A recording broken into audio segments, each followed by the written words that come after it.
What's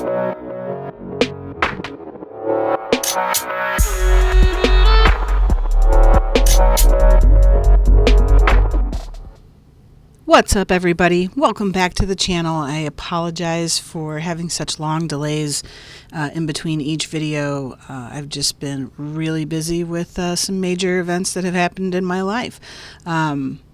I won't divulge those here on YouTube, but if you follow me on Instagram, then you know what's going on. So be sure to head over to That Car Artist on Instagram and give me a follow. Anyway, today we are going to talk about cheating, or if you considered this cheating or not. So one of the things that I was struggling with greatly with this illustration was the headlights. I've kind of always struggled with headlights, and I've always wanted to make sure that I'm getting the most realistic interpretation of the headlights in each illustration that I do, and these headlights in particular were going to be a challenge. So I decided to utilize a little feature in Illustrator called Image Trace. Now, this does exactly what you would think it would do, and it generates vector paths based on the image itself. So you can see that the Image Trace dialog box is gray. Now it's gray again, so now it's highlighted, gray again, and highlighted. Basically, I was illustrating that you have to have your image selected that you want to show. So let's go to high fidelity photos. There's several different presets here that can make it look like a CAD drawing, black and white, a logo, but we're going to use high fidelity photo. And you can see the colors.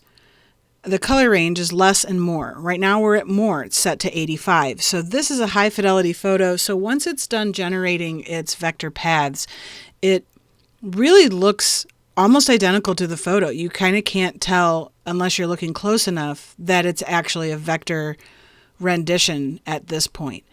This is a little too photorealistic for me. So I'm going to turn the colors down to 36 and let's see what this generates. This might be a little more stylized towards the style that I actually illustrate in.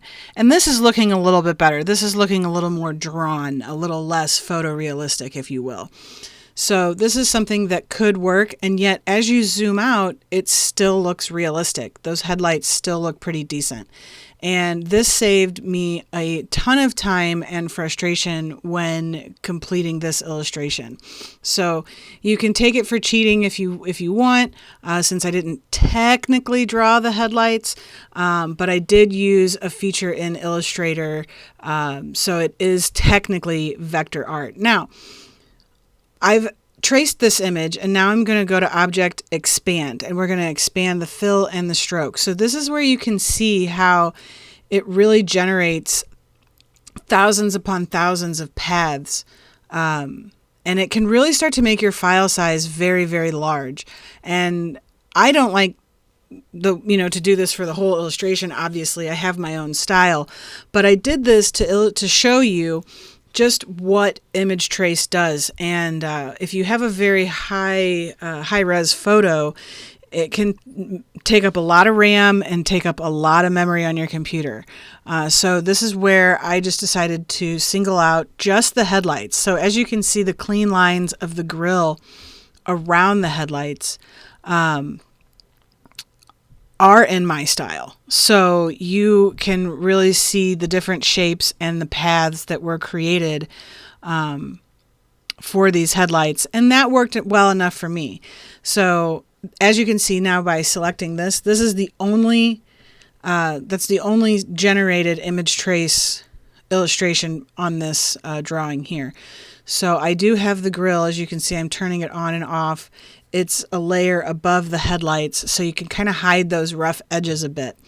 And I basically did this just to do the headlights. Everything else is drawn using the pen tool in my normal style that I normally do. But this was a way to really capture the detail of these headlights, since the wheels and the livery were so detailed on this drawing.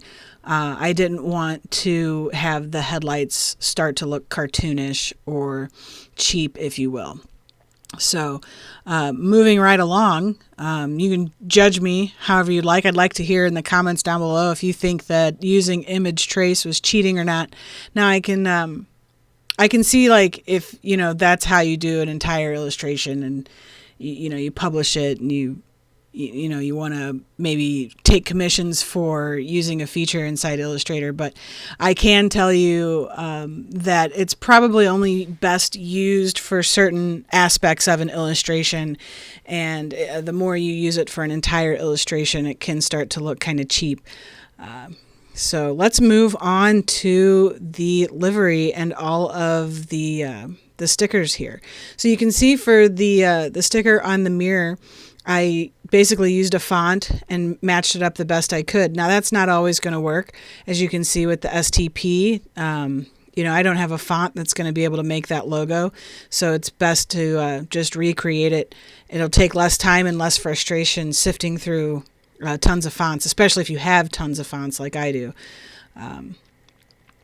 So it's best here, especially since a lot of these numbers go over the car doors and they wrap around and create different lines and different shape patterns, as you can see here with the Advan sticker, how it wraps around, and the V and the A are a little distorted. So it's best here to just go ahead and trace over each letter.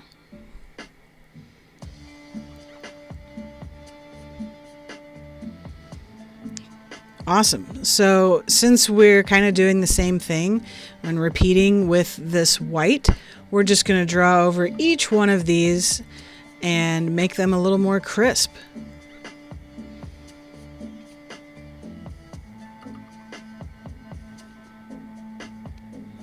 Now sometimes you can go to Google and actually get the logo itself and distort it.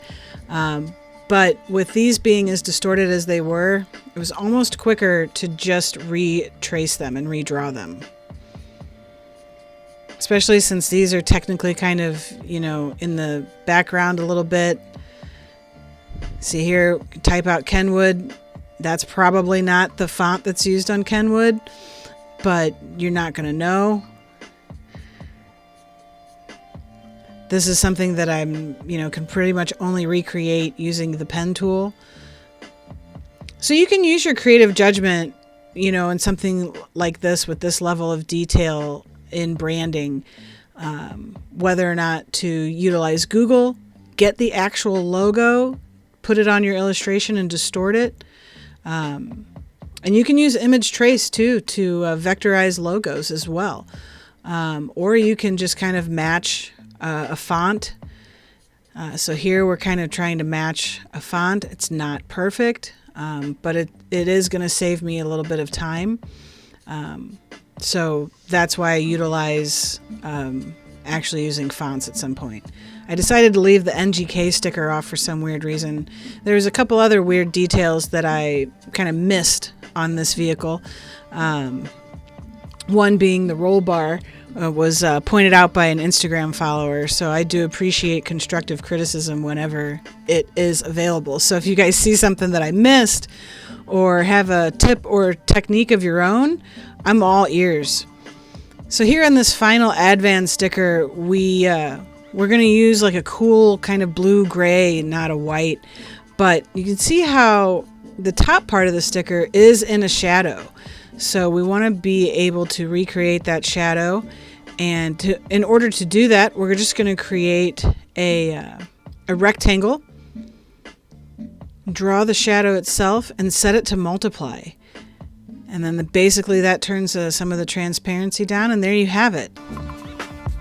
All right, that's looking pretty good. I apologize, I left a little bit of this illustration out of order, and also I did not screen record some of it, so I've kind of had to go back and fill in the pieces a little bit.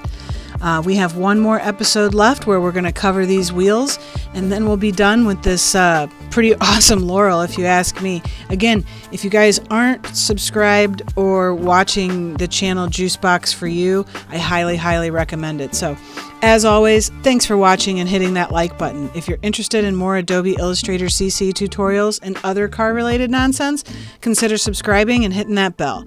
Also, be sure to check out my Instagram page, which is linked below, and I will catch you guys in the next one. Peace!